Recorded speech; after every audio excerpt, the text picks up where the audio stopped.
Muy buenas tardes, tengan estimadas alumnas y alumnos.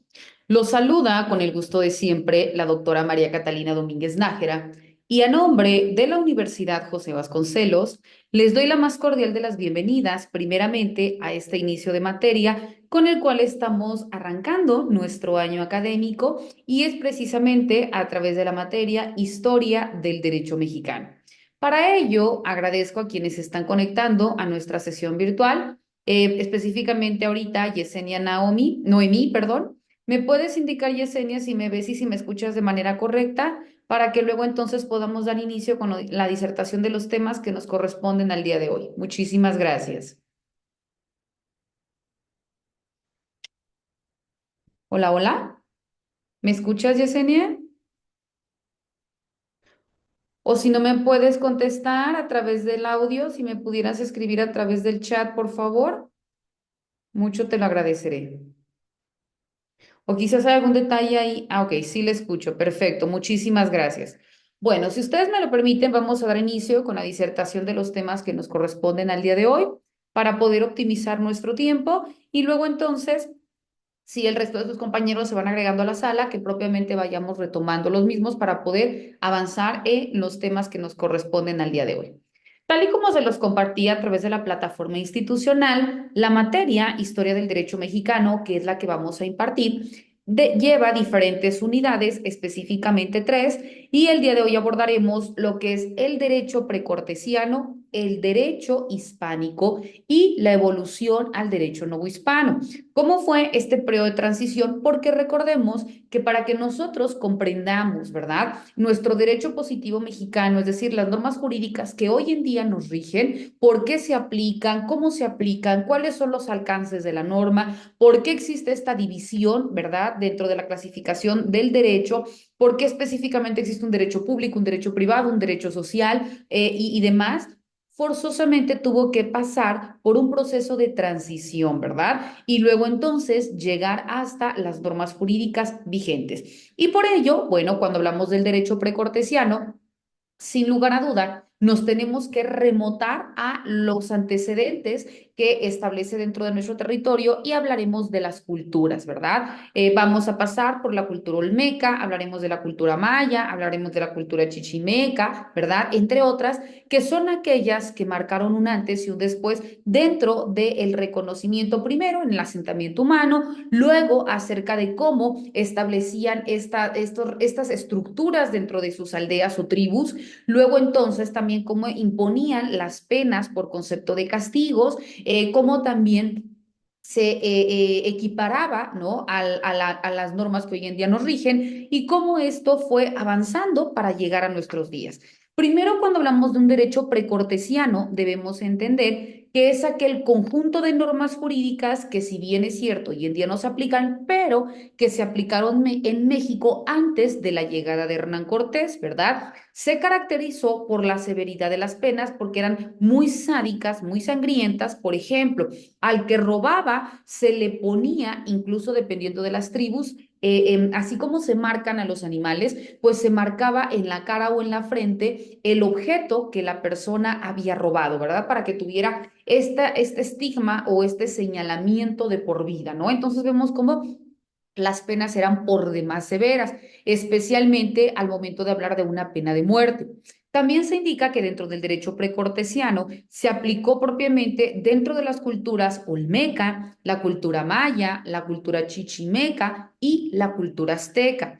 Cuando hablamos dentro de la división o la clasificación del derecho, específicamente dentro del derecho penal azteca, vemos que se distinguieron o empezaron a hacerse la distinción entre lo que hoy en día conocemos como los delitos dolosos o los culposos, que hoy en día reconocemos a través de qué? De los elementos del delito. Recordarán ustedes, cuando hablamos de las teorías de la teoría del delito, hablamos de la teoría tatónica, que es la conducta típica antijurídica, culpable, punible, imputable y las condiciones objetivas de punibilidad. Bueno, pues aquí cuando nosotros hablamos de estas circunstancias del dolo y la culpa son aquellas que pueden agravar una pena o que pueden disminuir una pena. Pero esto se empieza a especificar dentro del derecho penal azteca, ¿no? Vemos cómo desde antes ya empieza a existir esta distinción y esta también severidad al momento de imponer un castigo. También cuando nosotros hablamos de los delitos dolosos, repito, estamos hablando dentro de la cultura o del derecho penal azteca, se dice que los delitos dolosos se castigaban con la muerte, en tanto que los delitos culposos se sancionaban con una cuestión de indemnización, lo que hoy en día conocemos como una cuestión meramente administrativa, ¿verdad? El pago de una multa, etcétera. Pero también se castigaban a los cómplices o encubridores, que hoy en día vemos que también al hablar de los partícipes, copartícipes, etcétera, vemos que también existe esta distinción en cuanto a la punición porque se van a determinar por grado de participación que tienen dentro de la comisión del delito, ¿no? Como decíamos, ¿verdad? La persona o el autor intelectual, el autor material, el partícipe, el copartícipe, etcétera. Pero, repito, desde el derecho penal azteca ya empieza a existir también esta forma de castigar a todos aquellos que de manera indirecta, pero que también tuvieron una participación dentro del delito. Ahora, cuando nosotros hablamos, ya citamos de manera genérica en qué consiste este derecho precortesiano, ahora vamos a identificar los elementos más importantes de cada una de estas culturas. Vamos a dar inicio con la cultura olmeca. Cuando hablamos de la cultura olmeca, se dice que es una civilización precolombina y empieza a tener su auge o su desarrollo en Mesoamérica, específicamente dentro de los años 1200 a.C. y el 400 a.C. El derecho o la cultura olmeca también fue una de las primeras civilizaciones dentro del continente americano y por ello se le da el nombre de cultura madre, ¿verdad? Es decir, la pionera dentro de las demás culturas mesoamericanas que empieza a expandirse dentro de estos límites territoriales. Dentro de la cultura olmeca también tuvo rasgos diferenciados, como cuáles son, primero, la complejidad de sus asentamientos. Segundo, la talla de esculturas monumentales. También se distinguió por qué por el intercambio comercial a largas distancias. Otro elemento distintivo fue la creación de creencias mítico-religiosas, así como el desarrollo de un sistema numérico y un calendario. También fueron los que descubrieron el hule y dentro de sus principales centros ceremoniales se encuentra San Lorenzo, ubicado en Tenochtitlán, Los Tres Zapotes y La Venta. Vamos a ampliar más adelante cada una de estas, ¿verdad? También se indica que otro rasgo importantísimo dentro de la cultura olmeca fue que su sociedad estaba dividida en dos grupos específicos. Primero, el que se denominaba como el grupo superior y este estaba controlado por el poder político y a su vez por el poder religioso. Y después se encontraba el segundo poder, que era el poder inferior. Dentro de este grupo inferior se encontraba la mayoría de la población que estaban sometidos a las pretensiones del grupo superior, ¿verdad? Entonces, repito, cuando hablamos de esta cultura olmeca, debe de venir de manera inmediata a nuestra mente las grandes cabezas, ¿verdad? Que es el rasgo distintivo de esta cultura olmeca. Entonces, la cultura olmeca es la más importante de Mesoamérica y sienta las bases de la creación de centros urbanos, también de prácticas religiosas, de la escritura y del comercio de materias primas. Dentro de la cultura olmeca, también comentamos que las cabezas colosales talladas en piedra son aquellos características o elementos importantes que se van a atribuir de manera inmediata a esta cultura. Por ello, la cultura olmeca vemos que se asentó en lo que hoy en día se conoce como los estados tanto de Veracruz y parte de Tabasco. Y a partir de ello empieza a extender su ámbito territorial. También cuando hablamos dentro de esta cultura madre, es una cultura importante porque empieza a fundar o a establecer los grupos sociales y en consonancia los centros urbanos. También se indica que esta cultura empieza a sentar las bases dentro de las prácticas religiosas y las prácticas culturales. Por ello, si recuerdan que hablábamos que se divide en dos grupos y que los grupos superiores están depositados en el poder político y el poder religioso, entonces vemos por qué esta importancia de la fe o de la creencia en un ser divino, y precisamente aquí se empiezan a gestar estas prácticas religiosas, ¿verdad? Otro elemento importante fue, dentro de estos patrones urbanos empiezan a establecerse tanto asentamientos y luego entonces a los grupos de personas a partir del intercambio de bienes o el intercambio de productos, también empezaban a ver una forma de satisfacer de manera mucho más amplia las necesidades de la población, realizando el intercambio de materia prima y generando lo que hoy en día conocemos dentro del proceso evolutivo del derecho mercantil como que como el trueque, ¿no? Con los inicios del comercio, ¿verdad? Entonces aquí repito, dentro de la cultura olmeca empieza a gestarse el comercio a base del intercambio, generando el trueque, que es el intercambio de bien por bien o de bien por producto o de producto por producto para satisfacer una necesidad, y aquí se da inicio con la era del comercio.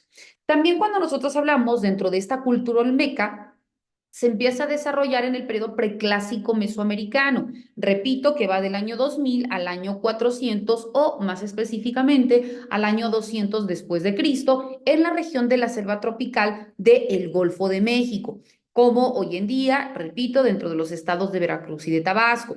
También dentro de los indicios arqueológicos más antiguos en la cultura olmeca se encuentra del año 1200 antes de Cristo los tres zapotes, la Venta y San Lorenzo, que son, repito, los lugares o los sitios arqueológicos más importantes de la cultura olmeca. Sin embargo, vemos que esta cultura empieza a disminuir de manera considerable hacia los años 400 y 350 antes de Cristo. ¿Por qué? Porque se dice que existió una pausa debido a los cambios ambientales, las inundaciones o también las actividades volcánicas, específicamente dentro de la región en donde la cultura tenía sus asentamientos, y por ello generó también un estancamiento dentro de esta cultura. Dentro de sus sitios arqueológicos más importantes, repito, estos tres sitios arqueológicos fueron para el asentamiento de la cultura olmeca y que hoy en día se encuentran abiertos para visita del público, que son estos tres, ¿verdad? San Lorenzo, La Venta y Tres Zapotes. San Lorenzo está en la cuenca del río Coatzacoalcos en Veracruz, y que aquí sienta algunos basamientos originales de las pirámides.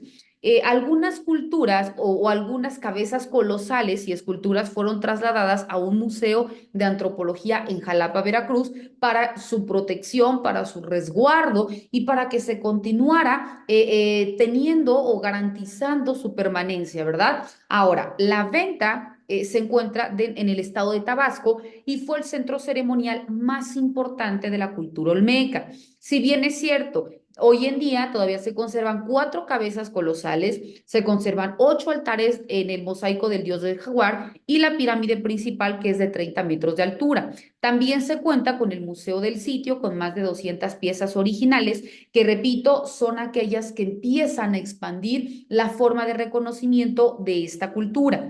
Otro aspecto importante dentro de la cultura olmeca es los tres zapotes. Los tres zapotes se encuentra en el estado de Veracruz y es otro de los centros urbanos más desarrollados en la cultura olmeca, donde también se encuentran cabezas colosales que fueron reubicadas en diferentes museos, repito, también para su resguardo.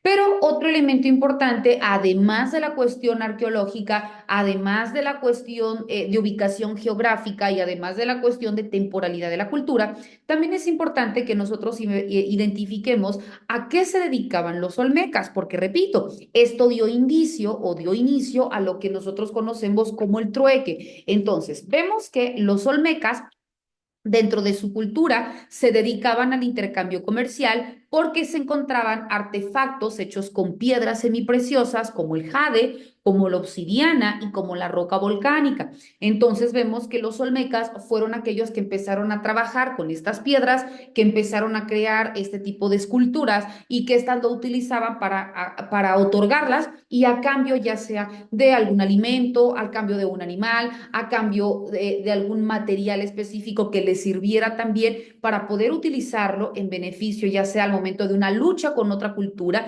para obtener más productos, para obtener más personas en condición de esclavos, para acrecentar su poderío territorial, etcétera, porque era la forma en que ellos se asentaban, ellos tenían mayor territorio. Entonces, a partir de este tipo de circunstancias empiezan también a tener mayor auge o mayor crecimiento la cultura olmeca. Entonces vemos que gracias al comercio, esta cultura pudo crecer y también pudo desarrollar en estos centros urbanos.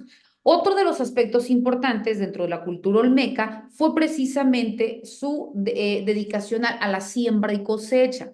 Ellos se dedicaban al cultivo del maíz, del frijol y de la mandioca, así como también la identificación de plantas medicinales para poder también utilizarlas cuando algún elemento dentro de la tribu lo necesitaba. También otra circunstancia u otra característica, lo que se dedicaban los olmecas, que es que fueron cazadores, pescadores y recolectores. Entonces, ahí también veíamos que era una forma de cómo satisfacer sus necesidades, pero cómo también podían utilizar este tipo de víveres para poder intercambiar con otras tribus y poder también adquirir nuevos productos.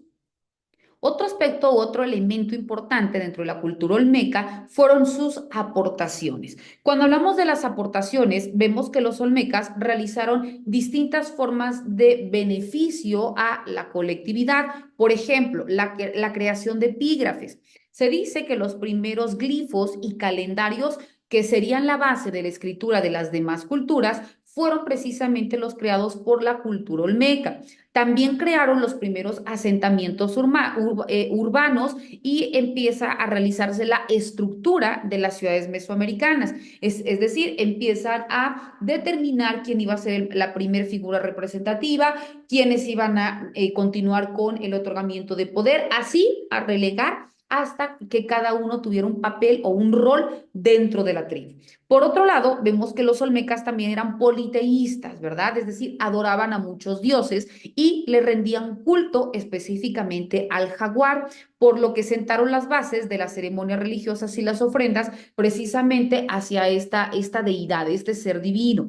Algunas de las deidades más importantes se representaban con figuras andróginas y también con elementos naturales, como por ejemplo el maíz, la lluvia, el monstruo, el dragón olmeca, con cejas de fuego, que eran algunos rasgos distintivos de su forma de adoración para que a estas personas le pidieran, se me ocurre, ¿verdad? Que tuvieran más productos al momento de que viniera la cosecha o cuando querían, por ejemplo, entraban en conflicto o en una lucha con otra cultura, bueno, para que sus representantes resultaran vencedores, etcétera, ¿no? Entonces, esto era alguna de las situaciones que solicitaban a estas deidades. También crearon lo que se conoce como rutas comerciales que llegaban hasta el Valle de México y lo que hoy se conoce como Oaxaca, también la península de Yucatán y Guatemala, donde esta cultura empezaba a comerciar e intercambiar, repito, el jade, el cristal de roca, la obsidiana, magnética y otras materias primas.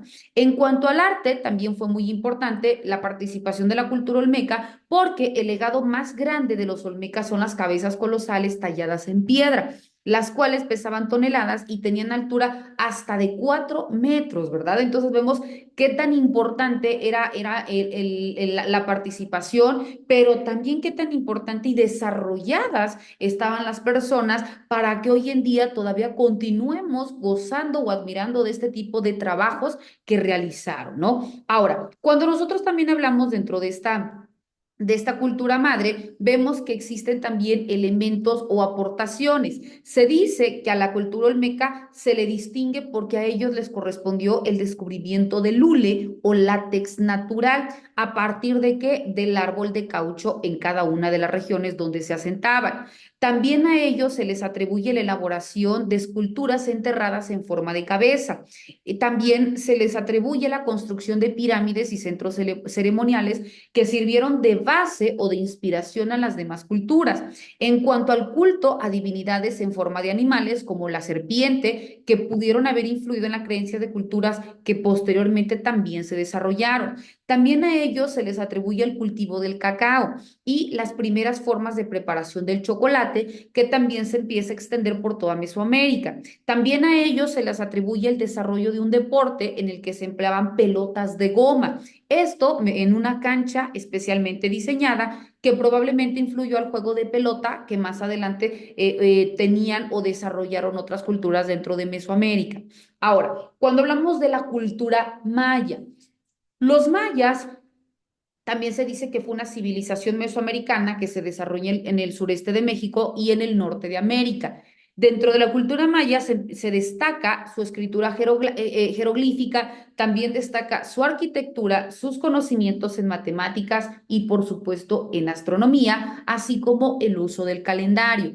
Dentro de las características importantes atribuibles a la cultura maya se encuentra, repito, primero su asentamiento territorial. Dentro de este asentamiento territorial decíamos que está en el sureste de México y en el norte de América Central. Tuvo un auge o una época de esplendor que fue del año 250 al año 900 después de Cristo, que se organizó en base a una cuestión estructural piramidal con una élite que era quien fungía o quienes fungían como gobernantes y que luego entonces existía otra clase social subordinada. Vemos que dentro de la cultura olmeca también se dividía en dos, que era la clase superior y la clase inferior. También en la cultura maya existía la élite gobernante, que eran los que tenían el poderío sobre el resto de la tribu, y la clase social subordinada. También tenían una estrecha relación con el entorno natural y se consideraba sagradas algunas plantas y también algunos animales. Dentro de sus aportaciones científicas, también los mayas tuvieron una participación de suma importancia, por ejemplo, en las matemáticas, ¿verdad? Ya que fueron los primeros pueblos en usar el cero y también en desarrollar un sistema vigesimal. Dentro de la astronomía también se destacaron porque tuvieron una precisión al momento de hacer uso o de reconocer el calendario solar y también el calendario lunar. Dentro de la arquitectura también lograron recrear luces y sombras como lo que hoy en día conocemos como los equinoccios. Otra participación importante atribuible a la cultura maya fue el arte y la cultura. No, se dice que dentro del arte y la cultura empiezan a tener como puntos específicos la mitología, los sistemas de numeración. A los mayas se les atribuye el juego de pelota, que si bien es cierto, vimos que dentro de la pelota de goma, los que iniciaron fueron los de la cultura olmeca, pero ahora ya se le atribuye de manera literal el juego de pelota a la cultura maya. También vemos que esta actividad era una actividad importante porque era a través de la cual ellos se identificaron dentro del resto de las tribus. También cuando nosotros hablamos de la cultura maya, o también conocida como civilización maya, es este conjunto de poblaciones indígenas que habitaron parte de Mesoamérica, específicamente, como ya dijimos, el sur de México, abarcando la península de Yucatán, abarcando parte de Chiapas y abarcando también Tabasco, y el norte de América Central.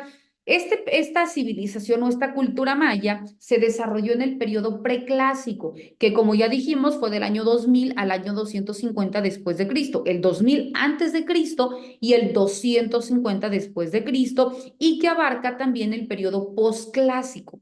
El periodo posclásico comprende del año 900 al año 1524 después de Cristo, cuando se inicia la conquista española y entonces posteriormente viene la época de esplendor o de mayor auge o desarrollo dentro de la cultura maya, que fue la que se conoce como el periodo clásico. Por eso decimos que la cultura maya tiene tres periodos importantes. El de máximo auge o desarrollo fue el periodo clásico, que comprende del año 250 al año 900 después de Cristo. También se indica que la cultura maya fue una de las civilizaciones más importantes de América prehispánica y que si bien es cierto, también deja estos antecedentes arquitectónicos, este legado cultural, etcétera, pero también empieza a tener participaciones específicas dentro de los diferentes periodos en los cuales se desarrolla. Dentro de ellos vemos que dentro de la historia antigua de la cultura maya tuvo una duración aproximada de 3.500 años. Dentro de ella, los primeros pueblos agrícolas mayas surgieron casi 4.000 años y su declive de la cultura maya fue como una cultura independiente que comienza en el siglo XVI con la llegada de los conquistadores europeos. Cuando hablamos también de la historia maya, como decíamos, se divide en tres periodos importantes. Primero, el periodo preclásico. Este periodo preclásico, repito, del año 2000 antes de Cristo al año 250 después de Cristo, surgieron los primeros asentamientos mayas a lo largo de la franja del Pacífico y también dentro del Atlántico. Aquí empiezan a establecerse las primeras ciudades mayas importantes. ¿Cuáles fueron? Nacbé, fue Tikal y fue El Mirador, Caminaljú y otras ciudades que fue, por ejemplo, Sibelchaltúc, entre otras, y a partir de ello empieza también a tener una subdivisión este periodo, es decir, el periodo preclásico, a su vez se subdivide en tres subperiodos, que son el periodo preclásico temprano, que comprende del año 2000 al año 1000 antes de Cristo, el periodo preclásico medio, que comprende del año 1000 al año 350 antes de Cristo, y el periodo preclásico tardío, que comprende del año 350 antes de Cristo al 250 después de Cristo. Dentro de estos se produjo también el primer florecimiento cultural de los mayas y muchas de las grandes ciudades fueron en ese momento abandonadas por motivos que, si bien es cierto, de conquista, por algunas situaciones de que ya no obtenían alimentos, entonces tuvieron que emigrar hacia otros lugares, pero, repito, esto lo comprende dentro del periodo preclásico. Después vemos en el periodo clásico, que comprende del año 250 al año 900 después de Cristo.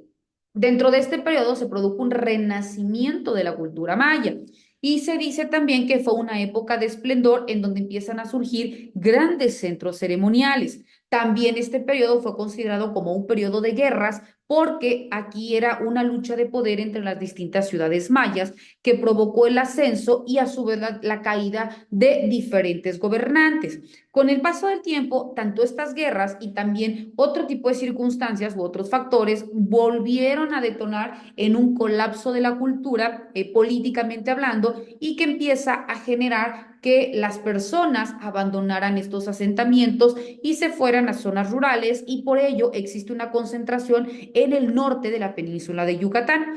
Este periodo también se divide a su vez en tres subperiodos, que es el periodo clásico temprano, que es del año 250 al año 550 después de Cristo. Existe también el periodo clásico tardío, que es del 550 al 830 después de Cristo, y el clásico terminal, que es del año 830 al año 900 después de Cristo.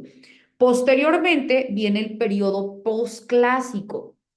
Este periodo posclásico comprende del año 900 al año 1524 después de Cristo y es en donde la cultura maya empieza a tener una mayor duración y también empieza a establecerse nueva forma de renacimiento de las culturas, ya que después de la caída de la cultura que fue dentro del periodo clásico, vemos que empiezan también a existir nuevos territorios, a elevarse estos territorios, a evolucionar en el sentido de acrecentamiento poblacional, y entonces empiezan también a organizarse lo que se conoce como los estados mayas. Algunas de las ciudades abandonadas fueron ocupadas también por poblaciones toltecas y aquí vemos cómo empieza a fusionarse las ideologías para dar inicio a otras culturas. Cuando llegaron los conquistadores españoles en el norte de Yucatán, existían 16 estados mayas, que, si bien es cierto, se encontraban un tanto debilitados por las luchas internas que tenían para saber quién era el que iba a ponderar o el que iba a tener el poder en el resto de las tribus, pero no por ello se dejaron conquistar y por ello empieza esta lucha de poder. Sin embargo, la conquista comienza en 1524 y el último estado maya independiente cayó en los españoles aproximadamente en el año de 1697. Ahora bien, cuando hablamos dentro de las características de la cultura maya, vemos que también se caracterizaba por el nomadismo y también por el desarrollo de la agricultura. Entonces, vemos que al igual que los olmecas, también los mayas sembraban para su consumo y empiezan ellos también a sembrar y cosechar el maíz, el frijol, la calabaza y el chile. También constituyeron durante siglos el fundamento de la dieta maya. Las primeras ciudades que surgieron alrededor del año 750 Cristo y hasta el año 400 Cristo ya tenían una proporcionalidad y habían en territorio y empezaron también a realizar cuestiones arquitectónicas para la creación de sus monumentos y empiezan mediante la creación de sus templos y sus centros ceremoniales. Durante estas épocas de esplendor, especialmente dentro del periodo clásico, vemos que las ciudades mayas abarcaron enormes áreas de influencia y a partir de esto empezaron a realizar el comercio, el intercambio o la obtención de diferente tipo de productos.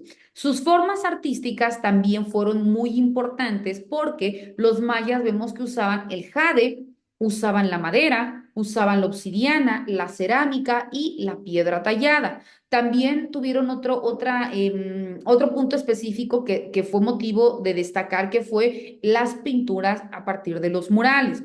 También se dice que los mayas hablaban diversas lenguas que derivaban en la protomaya ancestral, es decir, en la lengua protomaya ancestral.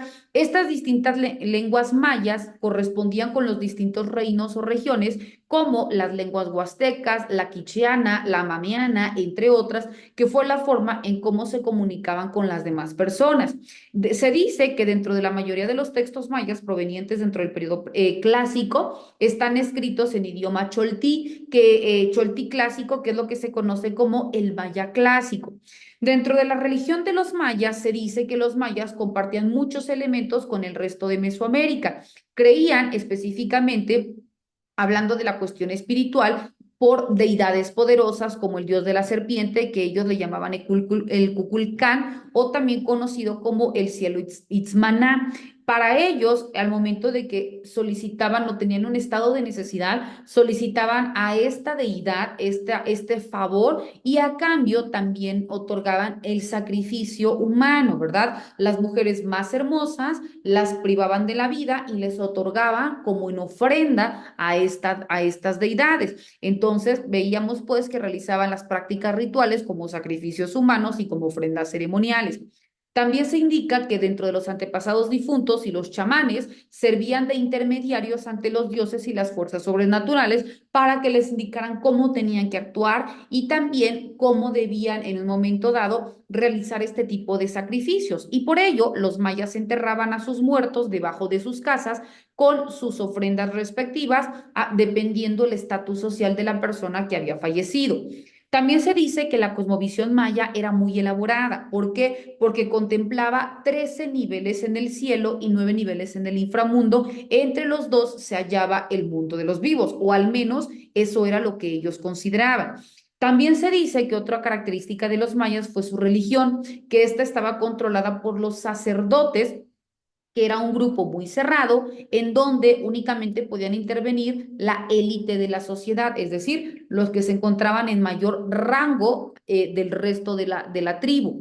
Durante el periodo clásico, los gobernantes mayas también eran sumos sacerdotes y se les consideraba como descendiente de los dioses.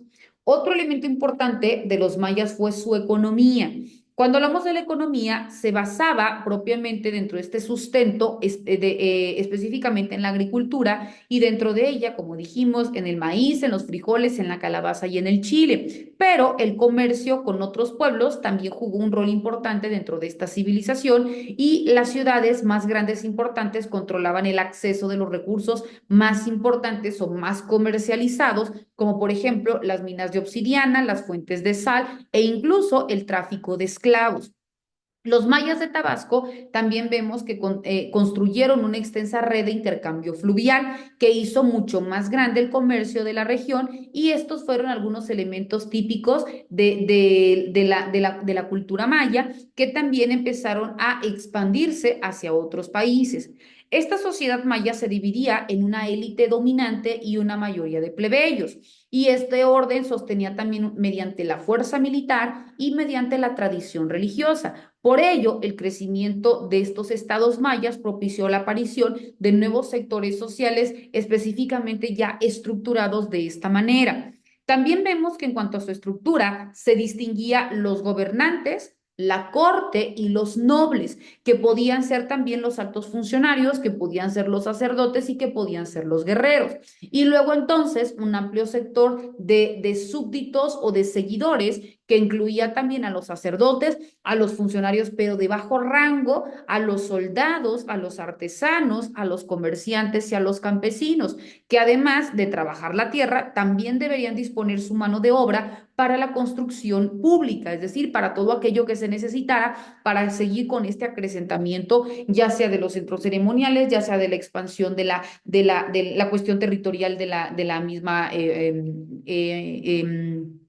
de la misma tribu o de la misma cultura. También se dice que la base de la pirámide social era conformada por los esclavos, es decir, los que estaban por debajo, y que estos esclavos eran los que capturaban a través de las guerras. Cuando existía un conflicto con otra cultura, la cultura que ganaba o que vencía podía solicitar un número específico de esclavos, de personas que pertenecían a la otra cultura que había resultado vencida y que al momento de ingresar a mi cultura realizaba las actividades que nosotros les comentábamos y actuaban bajo la nominación de esclavos.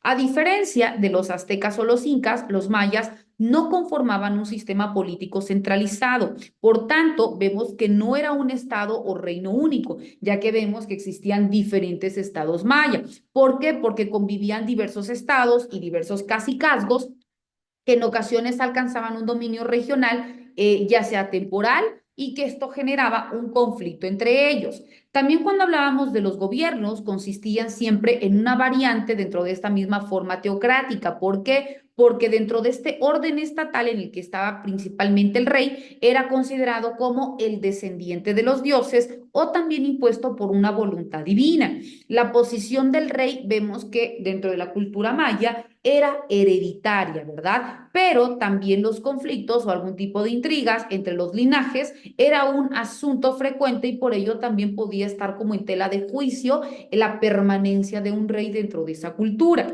Además de esto, bueno, vemos que los mayas fueron una sociedad muy guerrera y protagonizaron numerosos conflictos, tanto políticos como también militares, a lo largo de su historia. Y también dentro de esta característica de la cultura maya, otro rasgo distintivo fue su vestimenta. El vestuario maya era realizado predominantemente con algodón. Las mujeres usaban las telas largas como faldas y huipiles y los hombres llevaban una prenda similar a un taparrabos llamados patí que dejaba el torso descubierto y que algunos podían usar también mantos. Los nobles adornaban sus atuendos con bordados de piedra y plumas vistosas. Además llevaban tocados, fajas, cinturones y otros lujos, llamémosle así, que servían para diferenciar las clases sociales, ¿verdad? Los que tenían mayor rasgos distintivos o mayores elementos dentro de su vestuario eran considerados como la clase alta y los que únicamente traían este tipo de vestimenta, pero sin mayor bordado, sin mayor cuestión, pues entonces ellos pertenecían a la clase inferior, ¿verdad? Los mayas también vemos que construyeron palacios, construyeron templos piramidales, espacios ceremoniales y se les caracterizaba por el campo de juego de pelota. Además, también desarrollaron estructuras alineadas para la observación astronómica. Otro aspecto importante dentro de la cultura maya fue la escritura. La escritura maya fue un sistema completo de escritura jeroglífica y es el único en América precolombina que tenía la capacidad de pasar por escrito todo el lenguaje hablado.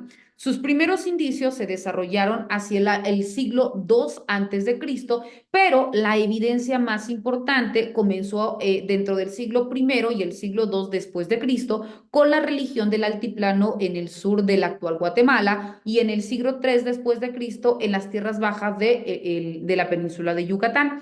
La escritura es semejante a la escritura epiolmeca o a la escritura ísmica, que así se le conoce, que se documentó en el área del Istmo de Tehuantepec y que se considera como contemplada o como estructurada a partir de logogramas y de signos silábicos, por lo que es posible que se sugiera un paralelo para que se pueda dar esta interpretación correcta.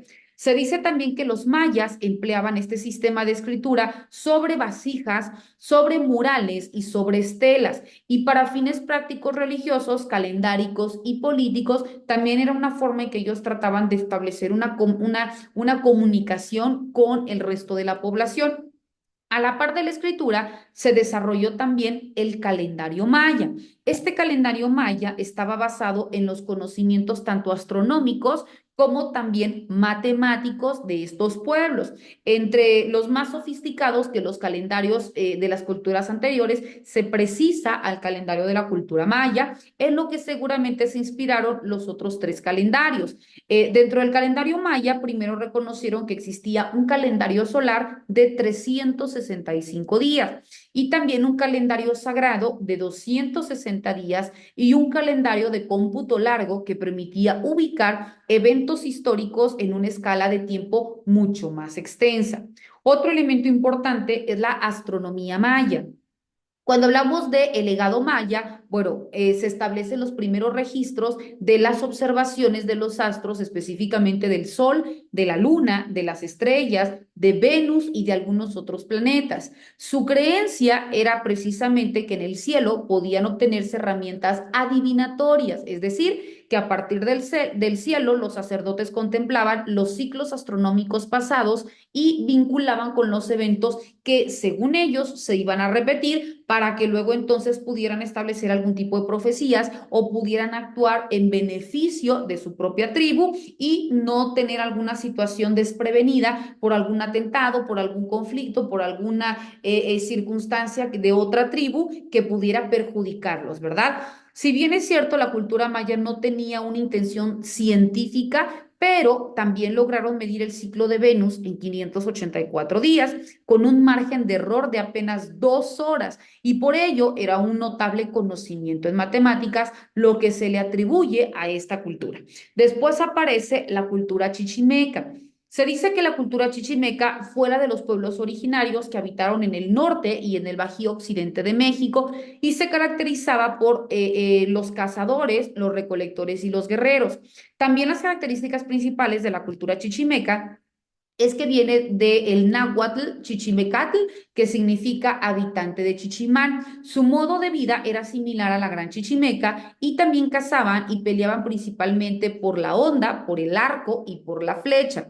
Su vestimenta era sencilla, llevaban hojas sobre los genitales y las mujeres se cubrían con pieles. Su religión se basaba en espíritus como el dios del águila y el dios del agua. Dentro de las cuestiones o puntos importantes, se dice que los chichimecas protagonizaron específicamente la Gran Chichimeca en el siglo XVI en defensa del territorio de los colonizadores. Los chichimecas de Xolotl llegaron a la Cuenca de México en el siglo XII. Se mezclaron con las mujeres toltecas a través de alianzas matrimoniales y se dice que su lengua nativa fue desplazada por el náhuatl. Cuando hablamos de los chichimecas, eran pobladores originarios del norte y del Bajío de México, y esta cultura chichimeca también se subdividía, ¿verdad?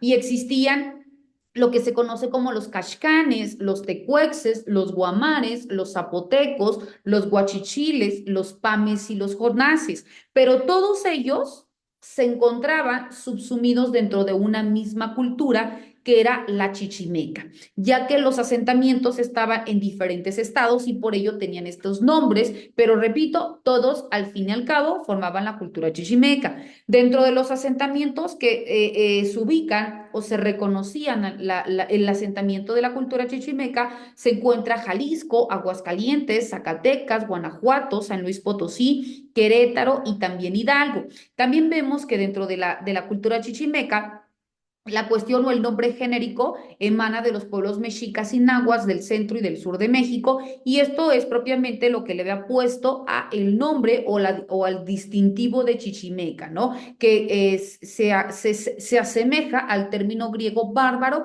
para describir a las tribus germánicas. Entonces fue adoptado este término por los españoles y en base a ello se dice que los chichimecas eran también una forma de agrupación o de distinción a la población población que se encontraba en diferentes estados, pero que tenían rasgos similares. Los chichimecas también se dice que eran un pueblo salvaje y se caracterizaban por ser nómadas que vivían en el norte de México. No tenían viviendas fijas, vivían cazando, vestían en base a la poca ropa que encontraban o a partir de los animales que en un momento dado cazaban y con sus pieles se cubrían y también resistían ferozmente a los extranjeros, a la intrusión en su territorio y también ellos trabajaban en minas de plata en donde obtenían el producto para poder intercambiar. Según la tradición, se dice que en el siglo XVI se hablaba de grupos chichimecas que invadieron Toyán, Xicontitlán en el siglo XIII y a partir de este periodo se considera que comenzaron a moverse estas tribus hacia el norte y establecerse en el Valle de México. Después vemos que los chichimecas llegan al Valle del México, fueron los que comandaron el Xolotl y posteriormente abandonaron su nomadismo para quedarse en las culturas mesoamericanas sedentarias. La interacción inicial dentro de los chichimecas y el xolotl genera también los sobrevivientes de los toltecas, que es una nueva cultura que más adelante se estableció. Etimológicamente vemos que la palabra chichitl emana de chichimeca, que significa senos. Por ello, la palabra chichimeca vemos que significa o tiene una correlación en el sentido que le dan a luego lo que maman, es lugar de los que maman. ¿Por qué? Porque senos emana de chichitl y leche, que es un rasgo distintivo. ¿Por qué? Porque históricamente de la nación chichimeca le atribuye el significado de águilas, en donde van proveniendo o van adaptándose en base a lo que va dejando las otras culturas. Ellos lo obtienen, ellos la hacen suya y por ello no tienen un surgimiento independiente, ¿no? Es a partir de todo lo que las culturas anteriores han dejado y ellos adecúan a su estado de necesidad. Dentro de su distribución geográfica, como decíamos, los chichimecas se extienden del norte de Querétaro hasta Saltillo y Guanajuato y después hacia San Luis Potosí. Vivían en comunidades sin delimitación fija y actualmente entraban en conflicto con otros grupos, principalmente por cuestiones de alimento, ya que como no permanecían en un lugar, pues entonces no podían sembrar y cosechar porque iban de un lugar a otro y por tanto tenían que luchar con las demás tribus para que ese alimento fueran ellos los que lo utilizaran, ¿verdad? Generalmente tenían un jefe que le denominaban cacique y que era el guerrero más valiente de la tribu. No tenían dioses relacionados con la fertilidad como en las culturas mesoamericanas, pero adoraban al sol, a la luna y a otros astros. Su desarrollo fue relativamente escaso, probablemente debido al nomadismo y que por tanto también era una cultura un tanto pobre, ¿verdad? Sin embargo, también vemos que esta forma de distinción en cuanto a los lugares fue propiamente por el otorgamiento de nombres. Los caxcanes eran los más numerosos y merodeaban por Tlatelolco, Juchilapa, Aguascalientes y Jalisco. Dentro de esta tribu había un subgrupo denominado los Tezoles y se cree que eran los descendientes de 7 tribus que salieron de Aztlán hacia la tierra prometida de Huitzilopochtli. Esta crónica se le conoce como la Crónica Miscelánea de la Sacta Provincia de Jalisco y empieza también a establecerse cómo empiezan a emigrar los chichimecas en búsqueda de satisfactor de necesidades como es primeramente el alimento. También se pensaba que a partir del colapso de la cultura de los chalchihuiles hubo un desplazamiento hacia el sur de algunos elementos como por ejemplo los caxcanes. Los caxcanes se empiezan a ir hacia el sur de la República precisamente para obtener mejores formas de satisfactor, ya sea en cuestión de tierras, en cuestión de alimento, en cuestión de utilidad para poder ellos también crear o poder convertirse más adelante en un sedentarismo que vamos a ver con qué nombre se le conoce. Posteriormente aparecen los guachichiles. Los guachichiles se les atribuía como, dentro de los chichimecas, los más belicosos. ¿Por qué? Porque eran los que eran mucho más sádicos al momento de una lucha por la obtención de un beneficio. Merodeaban desde Saltillo hasta Torres Mochas. Su centro de operaciones fue en Tunal Grande, en donde también se encuentran un refugio temporal en donde ellos acudían cuando se encontraban en una situación de vulnerabilidad. Era también una importante fuente de alimento y el nombre de Huachichil proviene del náhuatl cahuichil, que significa cabezas pintadas de rojo. Este nombre se le dio porque se pintaban las cabezas y el cuerpo de color rojo con colorante de hierbas o de la misma tuna y de las minas colorantes encontradas en San Luis Potosí. Esta cuestión de color rojo era porque al momento que luchaban con otras tribus para saber quiénes eran las personas que en un momento pertenecían a esa tribu.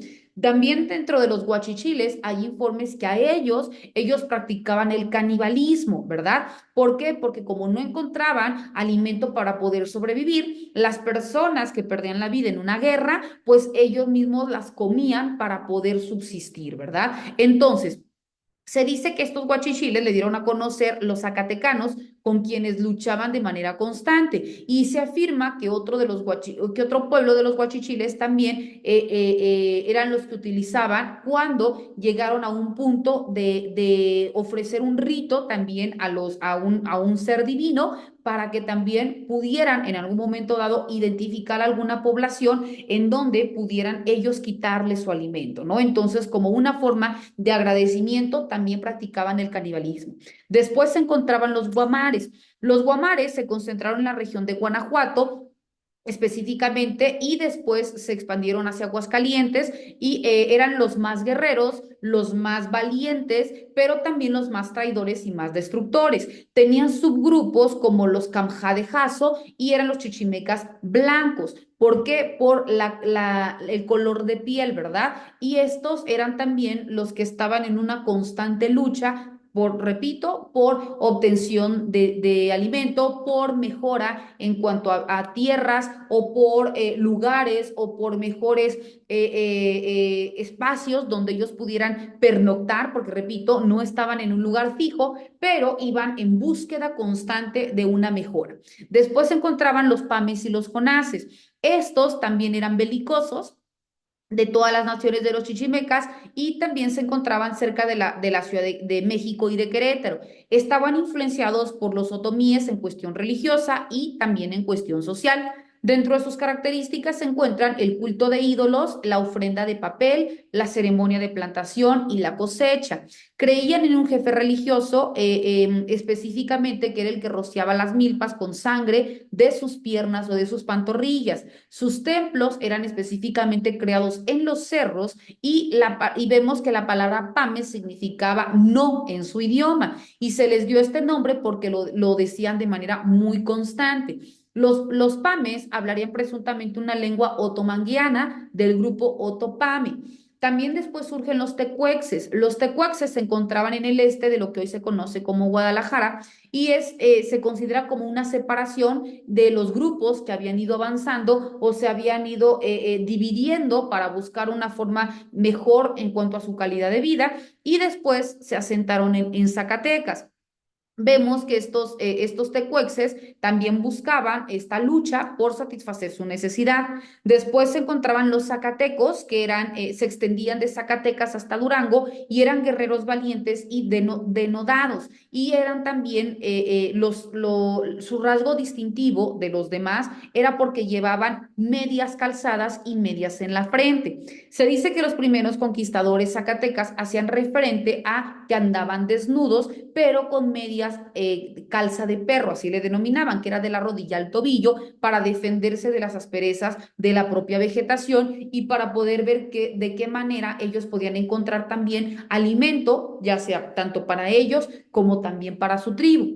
Después se encontraban los cocas, que eran los que habitaban en la antigüedad algunos lugares cerca del lago de Chapala. Y este era un pueblo menor que ya no representaba problema para los españoles y que vemos que eran mucho más tranquilos en comparación a los otros chichimecas. Dentro de su organización social, los grupos chichimecas, zacatecanos y guachichiles no tenían un modo de vida agrícola y eran principalmente nómadas o seminómadas. Los que tenían asentamiento agrícolas e implantaron técnicas para desarrollar fueron los tecuexes, los caxcanes, los pames y los guamares. También se dice que para cultivar hacían primero corte de árboles, repito, únicamente los tecuaxes, los cascanes, los pames y los guamares, que eran los que ya empezaron a permanecer por mayor tiempo en un lugar, porque los demás, los guachichiles, los zacatecas y los chichimecas, ellos eminentemente eran nómadas, estaban de un lugar a otro. Los que ya empezaron a cambiar su forma estructural fueron los que ya empezaron con el sedentarismo y al momento de empezar con el sedentarismo empiezan a cultivar primeramente la corte de los árboles, la roza, mediante la quema de arbustos, mediante la creación o la siembra de árboles pequeños y se empieza a gestar el procedimiento de la siembra y luego del cultivo para empezar a eliminar plantas silvestres nocivas para los cultivos y poder empezar a consumir lo que ellos mismos cosechaban. Utilizaban también utensilios como las hachas de garganta y las coas, tanto de metal como también de pedernal.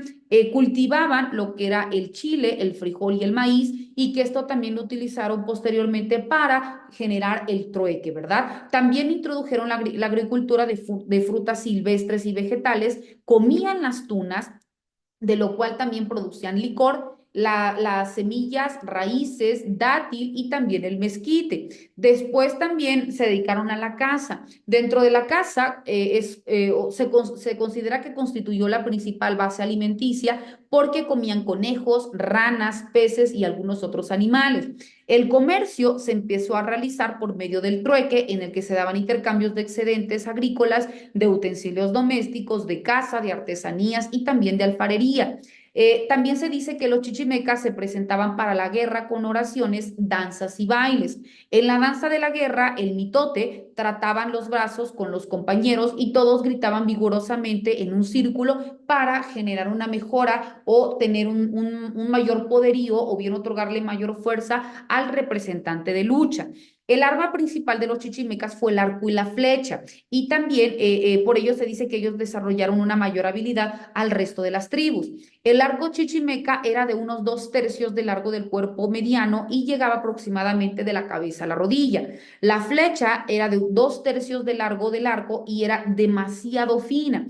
La punta de la flecha por lo general era de obsidiana o también era tostada con la punta agudizada.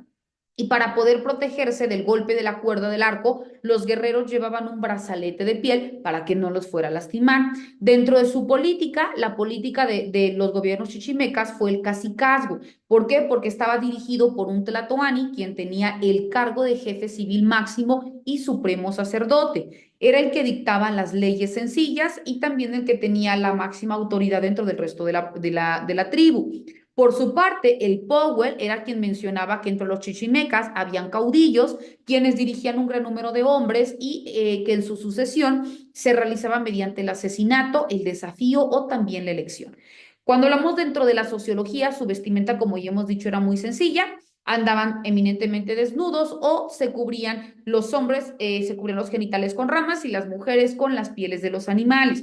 Dentro de su lengua, debido al término chichimeca, se refiere a un conjunto de pueblos que tenían rasgos culturales similares, no mantenían una unidad étnica ni lingüística propiamente atribuible de manera conjunta. Entonces, los chichimecas se dice que tenían lenguas utoaztecas, probablemente los caxcanes, los tecuexes, los zacatecos y los guachichiles, pero también algunos tenían la lengua otomangueana. Por ejemplo, los pamis, ¿verdad? Entonces no se puede manifestar que tenían una lengua en común porque como estaban en diferentes lugares, precisamente ahí tenían que hablar la lengua que en su lugar se establecía. También otro elemento importante fue en materia de educación, ya que las prácticas matrimoniales eran de dos tipos: la poligamia, caracterizada entre los chichimecas del norte, y la monogamia a los del sur, ¿verdad? En ocasiones también habían matrimonios intertribales para hacer la paz entre los dos pueblos. Entonces acá también ya vemos que además del comercio, que además también de las prácticas que se gestaban, empiezan a aparecer las figuras jurídicas ahora dentro del derecho civil, que es propiamente la figura jurídica del matrimonio, ¿verdad? Otro elemento importante fue su cultura. Estos grupos del destierro no desarrollaron construcciones magníficas dentro de los pueblos mesoamericanos, porque comúnmente pues vivían en donde les aparecía, ¿no? Donde podían, en cuevas, en chozas, ¿no? Construían con las plantas o con los árboles que en su momento se topaban, pero vemos que si bien es cierto, tampoco desarrollaron ningún tipo de escultura debido a su nomadismo, pero también algunas que sí se tuvieron este asentamiento empezaron también a generar una forma de glifos, ¿no? Dejar algunos rasgos o algunos algunas bases específicas como datos dentro de la cultura chichimeca. Su religión, la religión de esta sociedad fue prácticamente en centros cívicos religiosos por medio de sacerdotes, de brujos o de hechiceros para que les dijeran qué es lo que deberían de hacer y en base a eso pues prácticamente lo realizaban. Dentro del arte, la cerámica que era lo que desarrollaron en su época y es lo que se le conoce por las excavaciones de tumbas, en donde han encontrado figurillas a modo de ofrendas, cuando mucho 30 o de 50 centímetros de largo, y que esto, bueno, son atribuibles específicamente a los chichimecas. Bueno, estimadas alumnas y alumnos, vemos que ya me está diciendo la plataforma que se va a culminar nuestra sesión virtual, pero agradezco enormemente a quienes se conectaron el día de hoy. Vemos que sin lugar a duda hablar de las culturas, de su proceso evolutivo, del impacto que han tenido, pues ha sido muy extenso, pero aquí son algunos de los rasgos importantes que detonaron en cómo se establecía el impacto social, en cómo también se iban acrecentando en una estructura, en cómo también se dividía jerárquicamente hablando el poder, en cómo también luchaban por obtener satisfactores de bienes y servicios, en cómo también se empieza a generar lo que es la siembra y cosecha por medio de la agricultura, cómo también se da la caza, cómo se da el intercambio de bienes por productos, que empieza a generarse lo que es el comercio mediante el trueque, de cómo empiezan a crearse estas figuras jurídicas como lo es el matrimonio y más adelante vamos a continuar en la siguiente sesión virtual abordando algunos datos que nos hicieron falta de las culturas para luego entonces ya entrar dentro del derecho a cada una de estas hasta llegar a nuestros días. ¿Alguna duda o algún comentario, estimadas alumnas, antes de cerrar nuestra sesión? Las escucho, por favor. Pues de mi parte todo claro, profe, y pues sí estuvo muy interesante la clase porque abordó de varias culturas y pues solo fue un ratito y sí se entendió. Muchísimas gracias, Yesenia. Sí, se nos va muy rápido. Pareciera un ratito, pero fue una hora, ¿no? Que estuvimos una hora y unos minutitos más. Pero bueno, agradezco enormemente, estimadas alumnas, que se hayan conectado a nuestra sesión virtual. Recordar que esta ha sido grabada para que en el momento que me la compartan, con mucho gusto les impacto la liga en plataforma para que quienes así lo deseen puedan volver a validar el contenido y con ello contribuyan su proceso formativo. Muchísimas gracias, tengan un excelente día y si Dios lo permite, nos vemos la próxima semana. Hasta luego. Hasta luego, profe. Hasta luego.